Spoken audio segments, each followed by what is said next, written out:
China and Antigua and Barbuda as an example of relations between large and small countries. He states that Antigua and Barbuda is a beneficiary of the Belt and Road Initiative.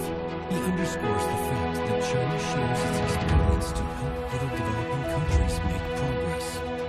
He praises President Xi Jinping as a respected great leader. Prime Minister of Antigua and Barbuda, Gaston Browne, is our leader's talk for an exclusive interview.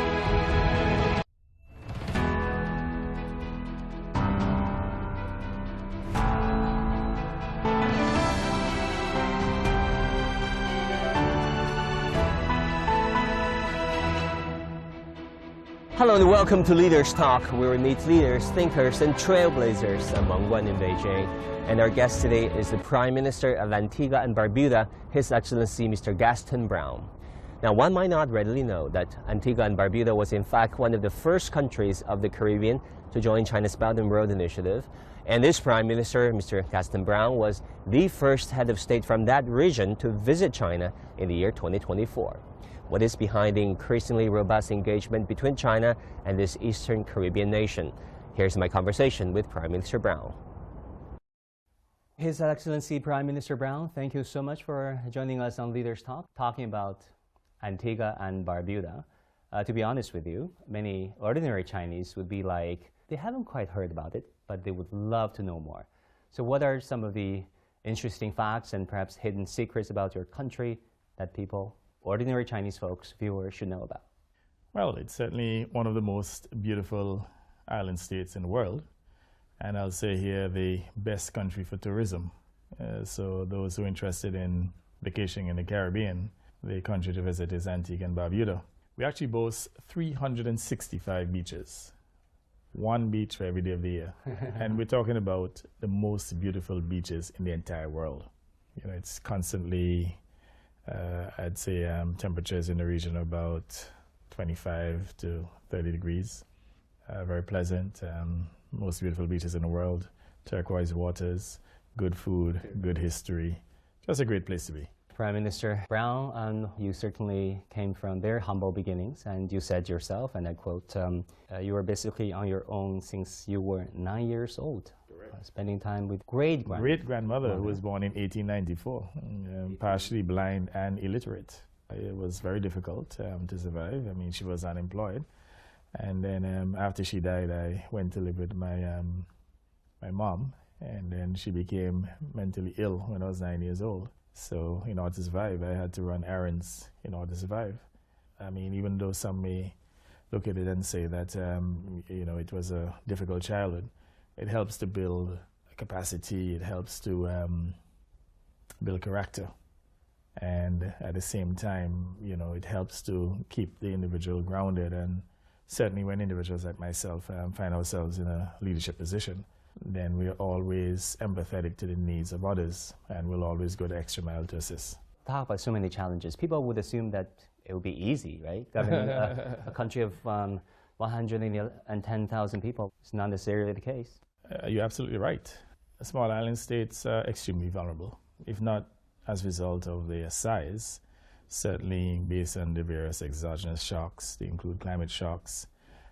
You'd have known the situation with the various crises, the global crisis, the COVID crisis, and you know, whenever you have these you know, senseless conflicts and wars, they also impact disproportionately on small island states. And in addition to that, our resource endowment is so limited that we generally do not have the resources to respond adequately to the myriad shocks that we have had to contend with. I mean, even the issue of debt has been a major issue for small island states. And you'd recognize too that the same costs that it requires, or the same pricing for a mile of road in a developed country, is the same price in a small island developing state. And we don't have the scale. I mean, we don't have the type of capacity to earn the revenues in order to sustain, let's say, a high level of development. And that is why small island states continue to rely on various developmental partners in order to fund the development. So those vulnerabilities and the resource constraints constraints in terms of the size of the population, constraints in terms of the limited financial resources. They make it extremely difficult to govern. And as a consequence, leaders have had to be very creative running small island states. It requires far more effort, more creativity, more innovativeness. Whereas some may believe that the small size will make it less difficult to govern, that is not necessarily the case.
You've traveled to places where others couldn't be, seen things others couldn't imagine, and heard stories you can't be sure whether to believe. They say that you're privileged, that people look up to you, but only you know how much effort you've made. You're on the ultimate journey to discover a country with 5,000 years of history and nearly 1.5 billion people. Is it a green countryside or a vast sea of neon lights and skyscrapers? Is it a dangerous land choked with smog or the blue sky of a summer's day? What is this China for you? And what is this China for the rest of the world?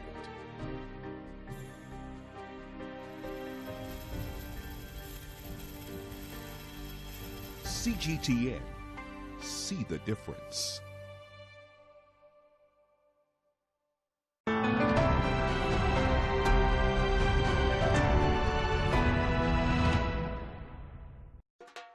Antigua and Barbuda is located in the northeast of the Caribbean Sea, consisting of 3 islands, Antigua, Barbuda, and Redonda. It was one of the earliest countries in the Eastern Caribbean region to establish diplomatic relations with China. 41 years since the establishment of diplomatic relations, China and Antigua and Barbuda have always respected and supported each other, becoming a model of equal treatment and win-win cooperation between large and small countries. Prime Minister Gaston Browne has publicly thanked China for its support to Antigua and Barbuda on many occasions. I believe that China is the most important developmental country to Antigua and Barbuda in terms of the support that it has given us over the decades. I believe that the relationship between Antigua and Barbuda and China is one of the best examples of a relationship between a powerful country and one of the least powerful countries in the world. Prime Minister Browne, you said before this trip, and this is really impressive, that China and Antigua and Barbuda perhaps enjoys one of the closest relationships of any big country and small country. So after this trip, how would you characterize our relations? I believe that the relationship will be further enhanced. We would have signed a number of cooperation agreements today. Yesterday we opened the Antigua Barbuda embassy here in Beijing. So not only we have a permanent and physical presence here, because that embassy will continue into perpetuity, but also closer people-to-people exchanges. We have more Antiguans and Barbudans who've been trained here. We have a number of students here. When it comes to the benevolence of the People's Republic of China, there is, let's say its contribution for that matter, to global peace and prosperity is unmatched. And I think too, the contributions and the more recent contributions by the PRC, they are driven by the philosophy of your leader, who speaks about a shared future for all, which I think is a very noble vision for all of humanity. And China, during the last decade, would have contributed up to $1 trillion to developing countries globally to help them to build capacity in various areas so that they could lift their people out of poverty. President Xi is operating from a higher level of human endeavor and certainly very empathetic and committed to human development globally. And I think that makes him easily the most powerful, the most respected leader on the planet. And I would adhere to that. Antigua and Barbuda has been the beneficiary of the benevolence of the People's Republic of China. In fact, China has helped us to build capacity in many areas of our development. Again, you can see that global reach, that global commitment to empower nations and to lift people out of poverty and to literally implement that vision, that shared future prosperity, to give tangible effect to that vision. I was really impressed when you used the word empathy to describe the Chinese president, and considering his where life has taken him in one of the poorest neighborhoods, in Chinese countrysides, and as grassroots officials governing various regions of the country, spending time with average folks. You understand the pain of others, then you cannot see them hurting and not help. And this is where, in the words of President Xi, that we all have an obligation as human beings to help each other, to be benevolent with each other, recognizing our common humanity. And the fact, too, that by helping each other, it is egalitarian. It's a win-win for everyone. So again, I can understand that President Xi's upbringing would have obviously kept him humble and empathetic, perhaps unlike others who may not have had that type of cultural orientation in their youth. I have great admiration for President Xi as one who will consider to be easily the most impactful global leader. And we all know of the various initiatives, to include the Belt and Road Initiative, the GDI Initiative, the Civilization and Security Initiatives. So again, kudos to President Xi. Yeah, I'll ask you about those initiatives. Mr. Prime Minister, you once said that the world is failing developing countries, and I quote you. You also said, in the meanwhile, China has been using its resources to assist developing countries globally, building capacity to ensure that we too enjoy some level of prosperity, an issue that you briefly touched upon. Is that why you support China's Global Development Initiative and Global Security Initiative? You think this can be a promising new prototype? Absolutely, and the Belt and Road Initiative. I mean, as I said to you, there are some countries which, if it wasn't for this funding architecture that China would have developed, we would have been precluded from accessing adequate funding to fund our development. So again, what China is doing here is very important. It's an act of benevolence that is appreciated literally by all developing states that would have accessed Chinese funding. And I would say here that the various initiatives have resonated globally, including the Belt and Road Initiative. And again, as I said before, we have been beneficiaries of that initiative. And whereas the developed world, they continue to dominate global resources and have not been very benevolent. China, on the other hand, even though not the wealthiest country on the planet, has been sharing, and whereas it's obviously developing, its own people and lifting them out of poverty, which in itself is phenomenal in terms of what China has done within the last 4 decades. It's also sharing with others and helping to ensure that there is a shared future of prosperity globally.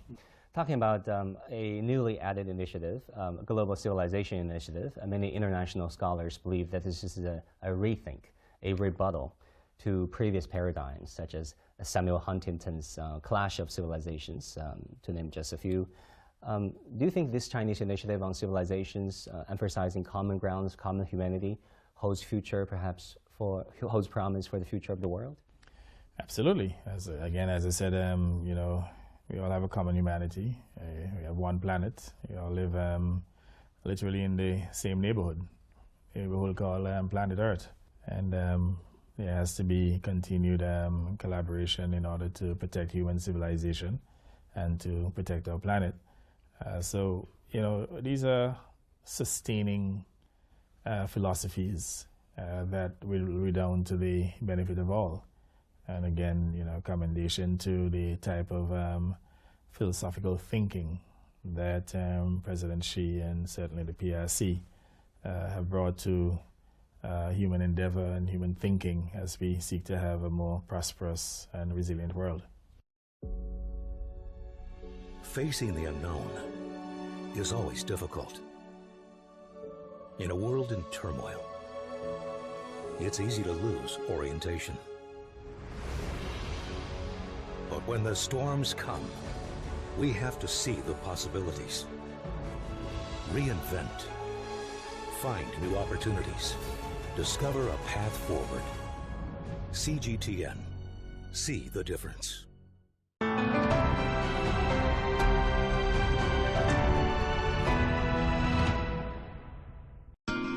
A land full of natural resources and ingenuity,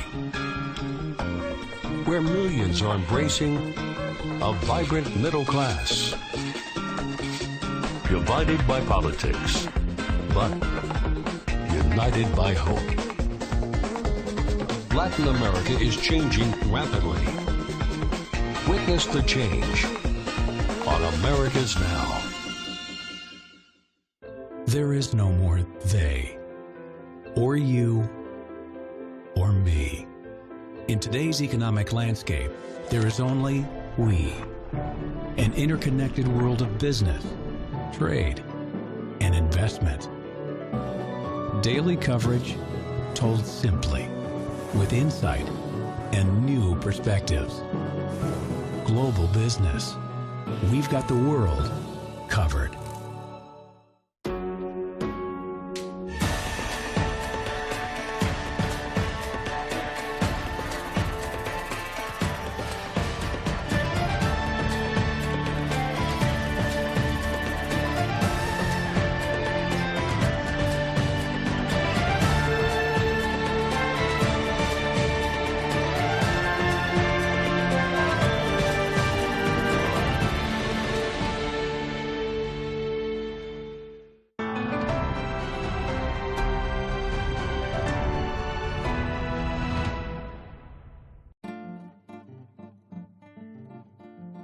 In 2018, China and Antigua and Barbuda signed a Memorandum of Understanding on jointly building the Belt and Road Initiative, making Antigua and Barbuda the first country in the Eastern Caribbean region to do so. The cooperation between the two sides has brought tangible benefits to the people of both countries. In September 2022, the project to expand and improve the Port of St. John's, built with China's assistance, was successfully completed, making Antigua and Barbuda home to the largest multi-purpose port in the Eastern Caribbean region, bringing new impetus to local economic development. Due to the new port that we have right now, we have better innovations, better technology, and a better facility, to be honest, that we also have a better way of life. Assigned to the project since 2019 in August. I think the project that has been happening since then is a good thing for the port in terms of redefining and primarily upgrading the spaces and basically uplifting the area. And of course, it has brought many benefits for the cargo importation to Antigua and Barbuda. Your country is the first country in the East Caribbean to join the Belt and Road Initiative. Correct. Let's talk about some specific projects. The Port of St. John and its renovation and extension project.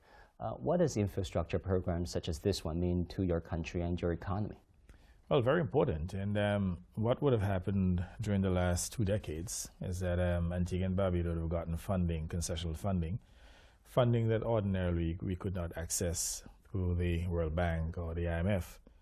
And even on better terms. So when the detractors of the PRC speak about a debt trap, I can tell you that That is certainly not true. In the case of Antigua and Barbuda, and if it wasn't for the concessional loans from the People's Republic of China, as well as the ODA assistance that we received, we would not have been able to successfully pursue a number of projects. So, for example, the rebuilding of our airport, the airport terminal, rebuilding of our seaport facility, our cargo port.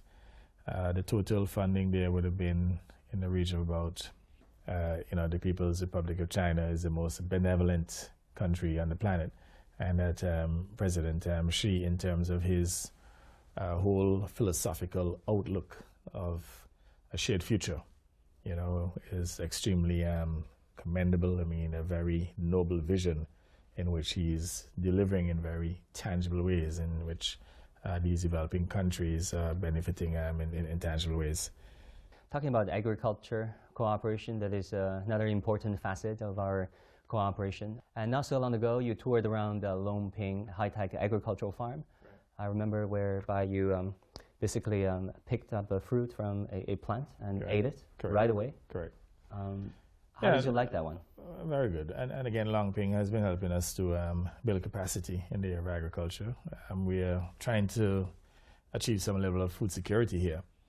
About 80% of what we consume in Antigua is actually imported, and primarily from the United States. Again, that's one of the challenges in a small island state, not having the labor pool to do the agricultural work. Antigua and Barbuda was always a very arid country, but whereas our precipitation was about 38 inches of rain annually, that has reduced dramatically to about 18 inches.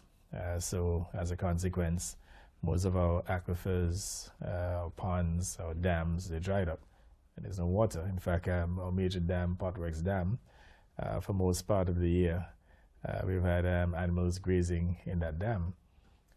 So we have asked the People's Republic of China to assist us in addressing the production of water and also the repiping, because our piping infrastructure was built over 100 years ago by the Brits during the colonial days. And this is a common issue within the English-speaking Caribbean region. So the cooperation agreement that we signed today will look at the issue of repiping and also helping us to increase our water production. And by so doing, China also be contributing to the water supply to help us to grow more food so that we can achieve some level of food security. Let's talk about climate change. Barbuda was devastated in 2017 by Hurricane Irma. You toured the site and you told reporters Barbuda right now is literally a rubble. Just how vulnerable are low-lying countries such as yourself when it comes to facing natural disasters, often induced and worsened by climate change? Extremely vulnerable. And the example you just quoted there in Barbuda is a typical example in which 95% of the properties were either damaged or destroyed. And that's no exaggeration. That is precisely what happened. So as a consequence, these small island states have had to contend with repeated hurricane damage, damage to infrastructure, to the economy, damage to buildings, and normally very costly and literally beyond the means of these small states to recover. So climate change is a significant existential threat facing all small island states in the Caribbean and the Pacific and Indian Oceans. And that is why we continue to advocate for a reduction in emissions and for more sustainable green technologies, green development.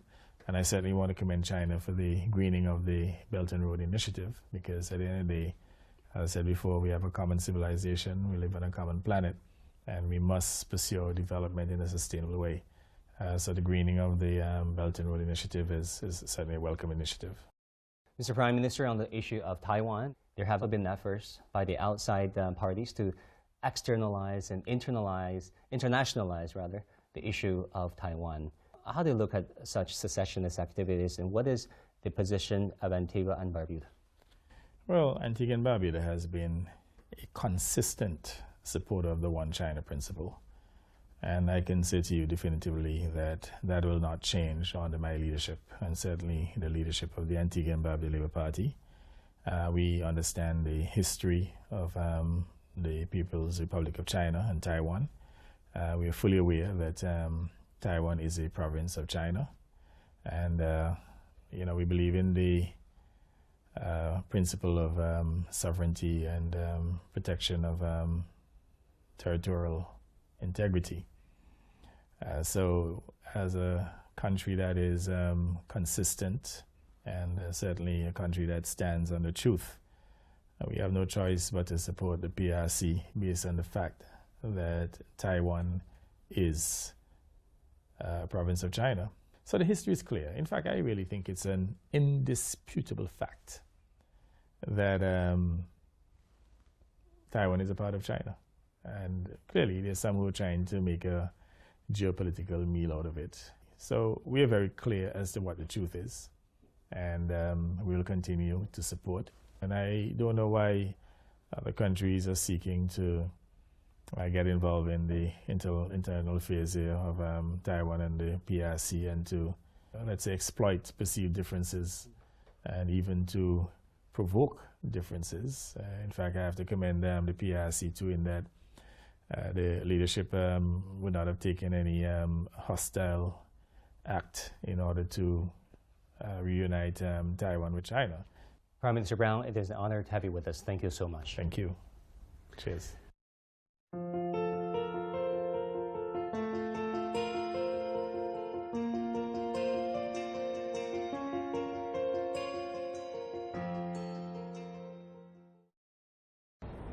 Now, if you think about it, Antigua and Barbuda is a country with a population of 100,000, and China, 1.4 billion. Yet a strong relationship is emerging out of these two countries in diplomacy, in trade, and in investment, which really epitomizes China's increasingly robust engagement with Latin America and the Caribbean world. Thank you for watching this episode of Leaders Talk. I'm Guan in Beijing. I'll see you again next time.